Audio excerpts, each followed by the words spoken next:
ചേട്ടോ ഇതാ കഴിഞ്ഞ ദിവസം ബ്രേക്ക് ഡൗൺ വണ്ടിയുടെ പാർട്ടുള്ളത്. ഇതെന്തെങ്കിലും പൊട്ടിപ്പൊളിഞ്ഞിരിക്കണേ? എടാ ഇത് റിറ്റ്സിന്റെ റിലീസ് ബെയറിംഗ് വിത്ത് സിലിണ്ടർ ആണ്, അതായത് സ്ലീവ് സിലിണ്ടർ ആണ്. അപ്പൊ ഇതെന്താ സംഭവം എന്ന് വെച്ച് കഴിഞ്ഞാല് ക്ലച്ച് മാറുന്ന സമയത്ത് ഈ റിലീസ് ബെയറിംഗ് കൂടെ ചേഞ്ച് ചെയ്തിരുന്നെങ്കിൽ ഇങ്ങനെ ഒരു പണി കിട്ടില്ല.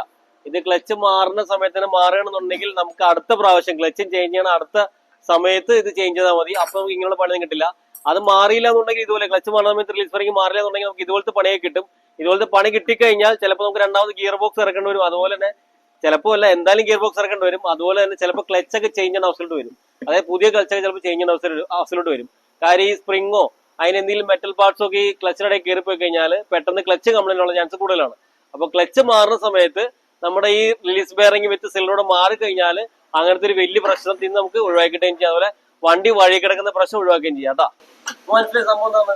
മനസ്സിലായി. ചെറിയ ലാഭം നോക്കിയത് വലിയൊരു നഷ്ടത്തിലായി. അതെ, ചെറിയൊരു ലാഭം നോക്കിയതാണ് അപ്പൊ വലിയൊരു നഷ്ടത്തിലോട്ട് വന്നോട്ടാ.